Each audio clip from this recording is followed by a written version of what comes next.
بسم اللہ الرحمن الرحیم۔ السلام علیکم۔ 6 ماہ کے ایک بچے کی ماں نے 5 اسٹار ہوٹل کے مینیجر سے پوچھا، سر 1 کپ دودھ ملے گا کیا؟ مینیجر: ہاں 100 روپے میں ملے گا۔ ٹھیک ہے دے دو۔ خاتون نے کہا، جو پکنک کے دوران اس ہوٹل میں ٹھہری تھی۔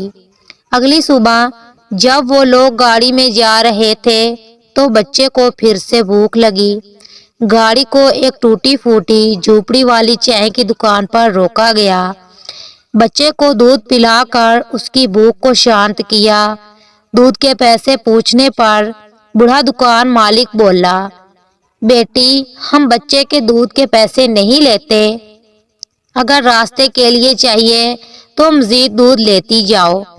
بچے کی ماں کے من میں ایک سوال بار بار گھوم رہا تھا کہ امیر کون، 5 اسٹار ہوٹل والا یا ٹوٹی پھوٹی جھوپڑی والا؟ ملی تھی زندگی کسی کے کام آنے کے لیے، پر وقت بیت رہا ہے کاغذ کے ٹکڑے کمانے میں۔ کیا کرو گے اتنے روپے پیسے کما کر؟